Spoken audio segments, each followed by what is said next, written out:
Olá galera, tudo bem? Sejam bem-vindos a mais um vídeo. Quero te convidar a se inscrever no canal, deixar seu like e vir participar dessa comunidade onde a gente busca explorar mais a palavra de Deus, o conhecimento bíblico e viver essa jornada incrível aí que é compartilhar, aprender e crescer no conhecimento de Deus. Hoje eu quero falar com vocês um pouco sobre o período intertestamentário. Não sei se você já ouviu falar a respeito, mas esse é o período entre o Antigo Testamento e o Novo Testamento. A gente tem aí um período de mais ou menos 400 anos, que às vezes é chamado de período de silêncio, por não haver livros canônicos produzidos nesse tempo, ou por não haver profetas reconhecidos nesse tempo, mas a gente sabe que 400 anos são 400 anos. Então, o que aconteceu nesse período? Como é que o mundo se desenvolveu? O que aconteceu com o povo de Deus? O que aconteceu com Israel? Porque a gente deixa o Antigo Testamento, onde o povo está vivendo parcialmente em paz, onde o povo tem certa independência, tem o seu templo, estão adorando a Deus, estão buscando viver a sua vida. E a gente chega no Novo Testamento, onde o povo está completamente dominado por Roma. Então, o que aconteceu nesse meio tempo?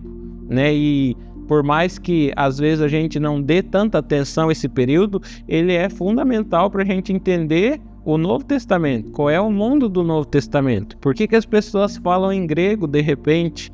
Por que Roma faz parte de maneira tão central nos evangelhos e na vida da igreja primitiva? Por que esse contexto faz parte da igreja no primeiro século? Então, o período intertestamentário é o que vai responder isso para a gente. O que aconteceu nesses 400 anos de história? Então, quando a gente deixa Israel no Antigo Testamento, no Segundo Templo, eles estão com certa liberdade, mas vivendo debaixo do domínio dos persas. O Império Persa foi quem concedeu a liberdade para os judeus voltarem para sua terra, reconstruir o seu templo, e os persas são, alguns anos depois, dominados pelos gregos. A gente tem aí as grandes conquistas de Alexandre o Grande. Ele avança e conquista muitos territórios, e ele conquista os persas e todo o território que fazia parte do governo dos persas. Então Israel, a Judéia, se vê agora dominada pelos gregos. E a gente sabe que Alexandre o Grande tinha uma certa política de permitir que os povos vivessem, continuassem existindo, mas a gente sabe que ele tinha a sua estratégia de helenização, que é o levar a cultura grega para todos os lugares por onde ele passava. Então ele começa a espalhar o idioma grego, começa a espalhar a cultura grega, a filosofia grega, o modo de pensar, o modo de existir grego. Ele começa a espalhar cultura por onde ele vai. E essa cultura chega à Judéia, chega a todos os lugares onde ele domina. Então é aí onde a gente começa a ter o idioma se transformando mundialmente, a cultura se transformando, a maneira de pensar, e isso influencia também o povo de Deus que vive debaixo, então, desse domínio, como os gregos dominando todo o mundo conhecido na época. E quando Alexandre morre, o Império Grego é dividido entre seus generais. O Império é repartido, dividido entre seus generais, e eles passam a cada um ficar com partes do território, cada um dominar e governar sobre porções de terra daquele território que ele dominava.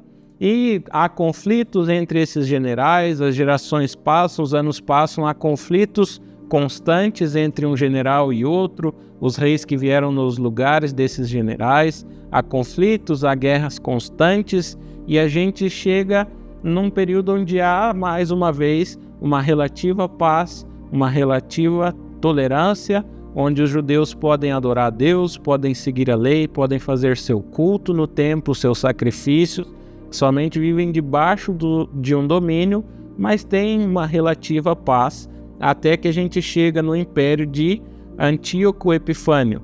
Ele é um rei que toma o território em um momento, toma a Judéia em um momento, e ele impõe então o estilo de vida grego sobre os judeus. Ele não permite mais que os judeus celebrem os seus dias sagrados, celebrem os seus festivais, celebrem os seus cultos, façam os seus sacrifícios. Ele não permite mais isso. Ele profana o templo, coloca uma imagem de Zeus no templo, ele vai lá e obriga os judeus a comerem comida de porco que eles não comiam. Então ele oprime de maneira muito forte o povo judeu que vivia naquela época.